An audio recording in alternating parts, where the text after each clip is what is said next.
Hoy vamos a responder una pregunta que muy pocos se han hecho: ¿y si el zapatero fue el primer oficio de la historia? Vamos a viajar desde la prehistoria hasta nuestros días, explorando cómo algo tan simple como proteger los pies pudo haber sido la clave para la supervivencia humana. Y lo más loco, quizás el oficio de zapatero sea mucho más antiguo y crucial de lo que jamás imaginaste.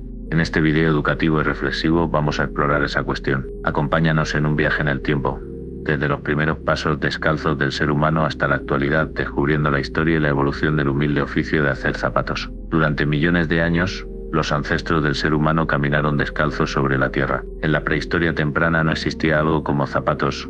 Nuestros pies eran las únicas suelas que conocíamos, pero conforme el ser humano se extendió por distintos entornos, surgió la necesidad de proteger los pies del frío, las piedras filosas o el terreno difícil. Los científicos estiman que hace unos 15.000 años o más nuestros antepasados comenzaban a atar pieles alrededor de sus pies a modo de calzado rudimentario. Son tiempos en los que todavía no podemos hablar de zapateros profesionales, pero sí de un ingenioso invento prehistórico: la zapata primitiva hecha con cuero, hojas o fibras vegetales. Las evidencias arqueológicas más antiguas de calzado real que han sobrevivido son relativamente recientes en comparación con la larga historia humana.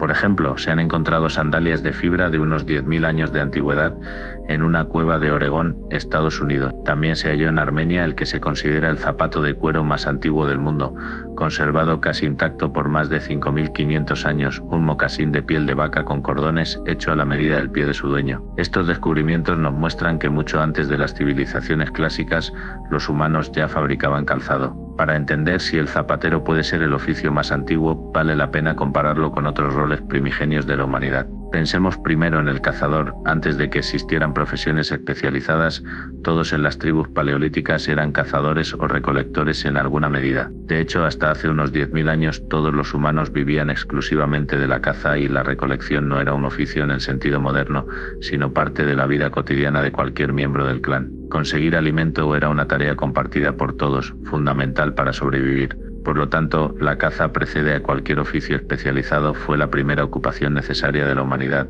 aunque no la consideremos un oficio separado. Parecer, nacido de la necesidad de cuidar unos de otros.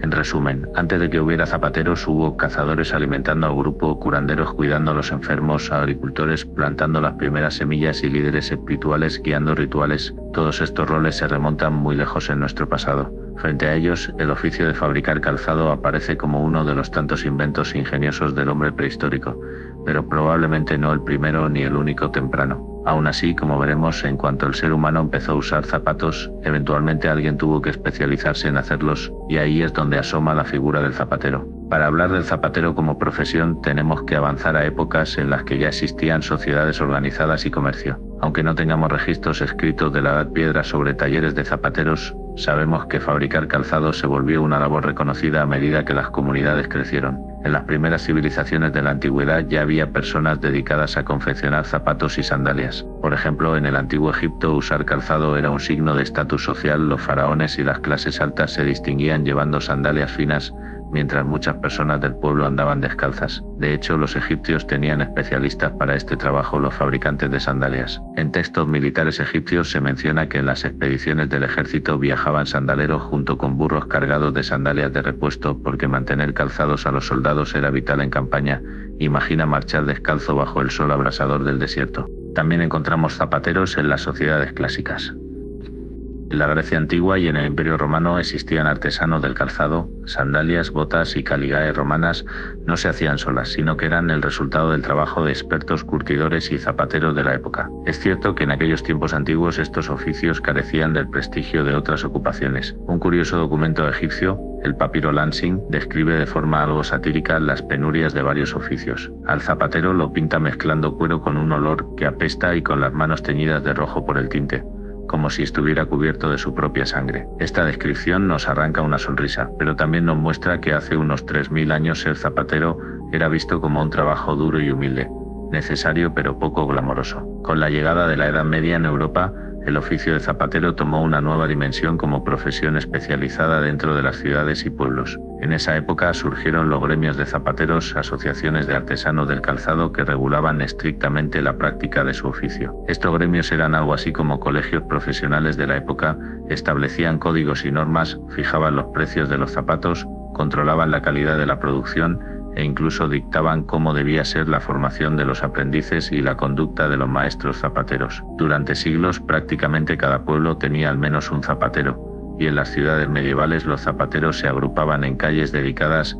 Aún hoy muchas ciudades españolas conservan nombres como calle Zapateros o calle Curtidores, reminiscencia de aquel pasado gremial. Para llegar a ser maestro zapatero en aquellos tiempos, uno debía pasar años de aprendizaje y cumplir requisitos muy estrictos, demostrando habilidad con la horma y el cuero y manteniendo una reputación intachable. Sin duda, hacia la Edad Media el zapatero ya era un oficio plenamente establecido en la sociedad. El oficio de zapatero evolucionó constantemente con el paso de los siglos. Tras la época medieval y entrando en la modernidad, los zapateros siguieron siendo imprescindibles. Todos necesitaban zapatos y todos esos zapatos se hacían a mano, para par en pequeños talleres. En el siglo XVIII, por ejemplo, la fabricación de calzado artesanal florecía. En algunas ciudades grandes, decenas de maestros, oficiales y aprendices trabajaban juntos en talleres, y un cliente podía encargar unos zapatos a su medida y tenerlos listos quizá en un día. Sin embargo, este panorama cambió drásticamente con la llegada de la revolución industrial en el siglo XIX. Las nuevas máquinas como la máquina de coser y otros ingenios para cortar y armar zapatos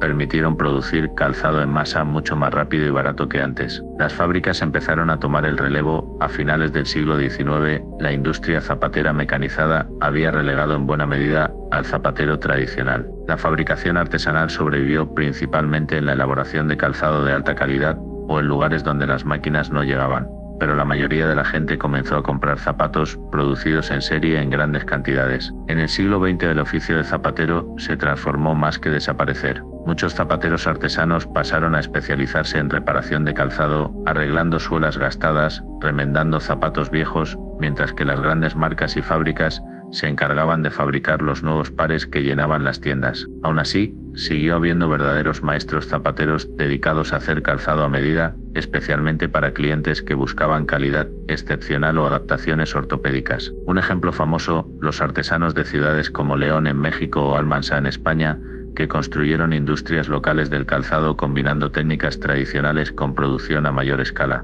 Hoy en día, la tradición zapatera enfrenta nuevos desafíos. La producción globalizada hace que la mayoría de zapatos que usamos salgan de fábricas enormes, muchas veces ubicadas en Asia, y no de un pequeño taller en nuestro barrio. El oficio de zapatero artesanal, tal como lo conocían nuestros abuelos, se ha vuelto raro. De hecho, en algunas regiones se teme que este conocimiento se pierda. Por ejemplo, en Galicia, España, se reportó recientemente que quedan solo unos 7 aprendices de zapatero en formación en toda la comunidad. Muchos talleres familiares han cerrado porque las nuevas generaciones ya no continúan con el negocio. Es un oficio que tradicionalmente pasaba de padres a hijos, pero ahora empieza a desaparecer en muchos lugares. A lo largo de la historia, la imagen del zapatero suele asociarse a la humildad y la perseverancia. Por un lado, era un oficio de gente sencilla, a veces menospreciado socialmente. Recordemos que en el siglo XVIII hubo que proclamar incluso una real cédula afirmando la dignidad de oficios como zapateros, herreros o carpinteros, porque se les consideraba de clase baja. Pero por otro lado, el zapatero también aparece como símbolo de quien trabaja con sus manos con esmero y paciencia. Pensemos en la paciencia de remendar un zapato viejo puntada a puntada, o en la destreza de darle forma al cuero sobre la horma. Esa paciencia y dedicación se reflejan en expresiones culturales. Por ejemplo, se suele representar al zapatero como un anciano sabio y laborioso en cuentos y caricaturas, a veces con sus lentes redondos inclinado sobre su mesa de trabajo, rodeado de herramientas y con una sonrisa tranquila. Es alguien que conoce su oficio a fondo, aunque no presuma de ello. Llegamos al final de este viaje en el tiempo con una reflexión. Empezamos preguntando: ¿es ser zapatero el oficio más antiguo del mundo? Después de explorar la prehistoria y la historia, quizá concordemos en que no hay un único oficio más antiguo. La supervivencia primigenia requería muchas labores a la vez. Queda abierta la reflexión para todos nosotros en la era de la alta tecnología. ¿Qué lugar damos a estos antiguos oficios? ¿Sabremos conservar su legado y aprender de ellos? La respuesta, al igual que nuestro camino, la iremos construyendo paso a paso con la esperanza de no perder nunca el vínculo con esas profesiones de nuestros antepasados.